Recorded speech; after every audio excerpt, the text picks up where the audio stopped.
Espace TV. Espace TV, le 10 minutes.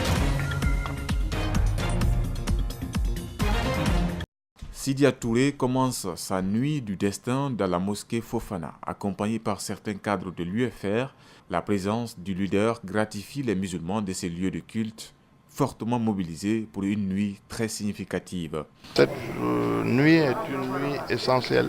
C'est la raison pour laquelle nous faisons le tour des mosquées pour saluer non seulement les imams, mais surtout tous les croyants. Le président de l'UFR n'est pas venu pour parler de la politique, mais implorer la grâce de Dieu, faire comme les autres avertis en ces termes. De là, il se dirige avec sa suite à Kaloum. Croyons à Dieu et travaillons à ce que notre destin s'accomplisse au cours de cette nuit par nos prières et que nous préparons demain. La nuit du destin est dans les 10 dernières nuits du mois saint, le Ramadan. Une étape déterminante pour les musulmans qui font des efforts pour l'obtenir. Pour la prière, pour faire la grande prière aujourd'hui, parce qu'aujourd'hui c'est le grand jour. Donc on doit se réunir dans la grande mosquée pour bénir non seulement nous, les morts et notre pays. La nuit de lundi à mardi a été ponctuée par des prières. Cet élan s'inscrit à la recherche d'une nuit qui vaut plus de 83 années d'adoration.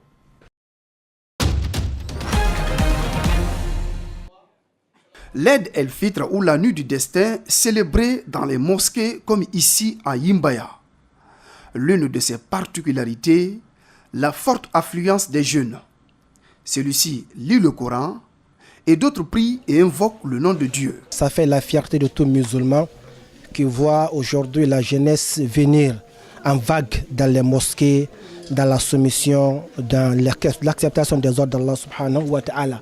Que les jeunes prennent d'assaut les mosquées pour prier en cette nuit est une opportunité pour ces derniers de se rapprocher de leur Seigneur afin d'être guidés vers le bon chemin, indique l'imam ratib de la mosquée de Sangoya. Le Coran a été révélé au prophète durant cette nuit qui vaut 1000 mois de prière. Et voir aujourd'hui les jeunes s'intéresser de plus en plus à cette prière est une bonne chose.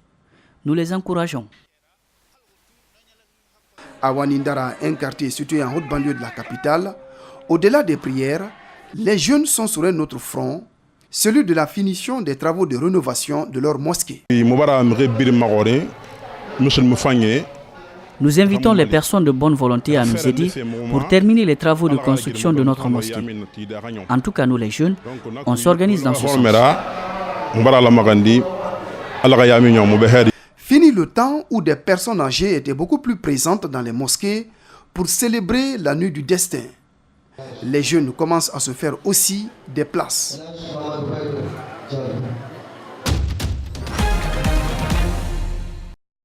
Pour une exécution efficace du plan d'urgence lancé par le président de la République, le général Mathurin Bangoura a réuni 5 ministres qui interviennent directement dans ce projet. Ils sont venus donc échanger avec les élus locaux afin de débarrasser Conakry des immondices. Dans un premier temps, environ 13 000 jeunes seront impliqués pour cette phase d'urgence.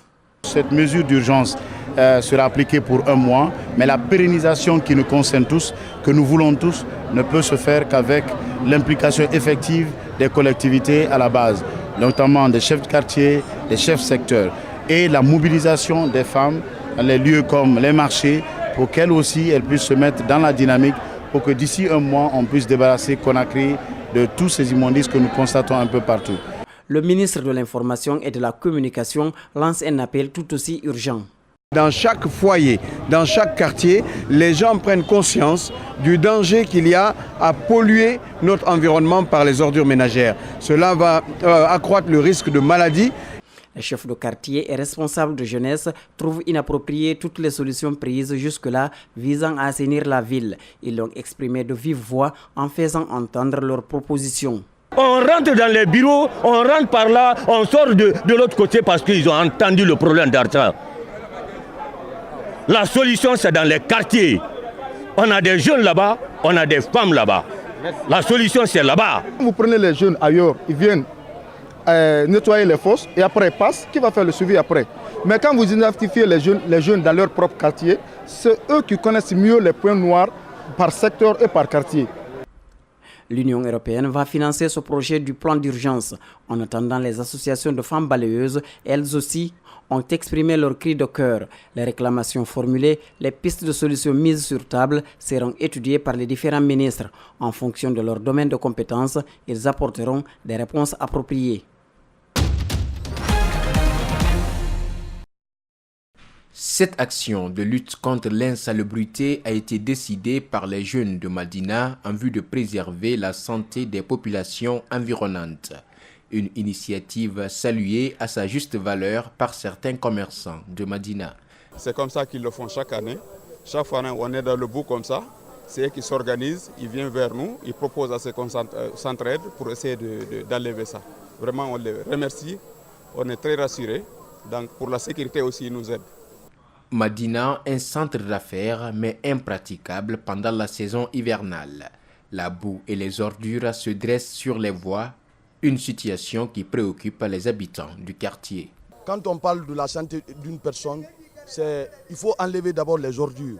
Parce que quand les ordures sont là et que la population est là, tout le temps nous sommes infectés. Nous sommes infectés de toutes sortes de maladies. Il faudrait vraiment se mettre à pied d'œuvre pour appliquer à la lettre ce qu'on appelle l'assainissement général. Parce qu'on ne peut pas laisser tout à l'État aussi. C'est extrêmement important. Malgré en Guinée, l'État est un peu défaillant dans sa responsabilité. Si l'État prenne vraiment sa responsabilité, quand je dis État, c'est moi, c'est toi, c'est tout le monde. L'État, ce n'est pas seulement le professeur Alpha Condé. L'État, c'est l'ensemble de la population guinéenne. Il faudrait qu'on ait vraiment une prise de conscience pour pouvoir vraiment assainir notre pays, notre capitale Conakry. Ils n'ont pas de moyens et ne bénéficient d'aucun appui. À l'aide des pelles et balais, les déchets regroupés sont mis dans un camion qui, à son tour, ira les déverser loin du marché.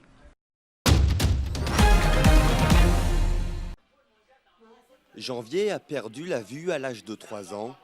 Aujourd'hui, il en a 37 et il est fraîchement diplômé de la faculté de droit de Douala. Un diplôme qui lui a ouvert les portes des tribunaux du Cameroun. Janvier fait désormais partie de l'ordre des avocats du pays. J'ai eu la volonté de devenir avocat, alors ça a été pour moi une passion jusqu'aujourd'hui. Et j'ai été aveugle depuis l'âge de 3 ans. Mais mon handicap n'a pas été pour moi une fatalité. Comme tous les matins, Janvier prend la route du palais de justice. Équipé d'une canne blanche et d'un ordinateur, il se faufile aisément dans les rues embouteillées, malgré le manque d'équipement pour les personnes handicapées. Pour Janvier, sa vocation d'avocat n'a qu'un seul but, aider les personnes en situation de handicap. Les droits des personnes handicapées au Cameroun, c'est un problème qu'il faut absolument, un problème auquel il faut trouver des solutions. Donc j'estime qu'en devenant avocat, je pourrais être à l'avant-garde pour la défense des droits des personnes vulnérables, précisément les personnes handicapées. Lors des plaidoiries, la cécité de Janvier ne lui permet pas toujours d'assurer une défense aussi efficace qu'il le souhaiterait, car il ne peut étudier rapidement de nouveaux documents remis à la dernière minute en séance. Mais avec son maître de stage, ils ont trouvé une parade, connaître les textes de loi quasiment par cœur. Il est très utile pour notre cabinet parce que cette façon de pouvoir maîtriser les textes est très importante. Même le nouveau code pénal, lorsque vous parlez d'un article sur l'adultère, sur la demande excessive de la dot, il va vous expliquer ça de manière claire et précise. Premier avocat aveugle du Cameroun, Janvier espère susciter des vocations parmi les non-voyants. Dès qu'il prêtera serment, Janvier compte bien ouvrir son propre cabinet.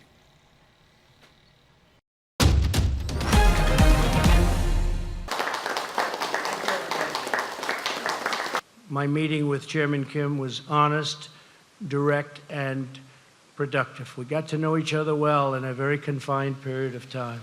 We're prepared to start a new history, and we're ready to write a new chapter between our nations.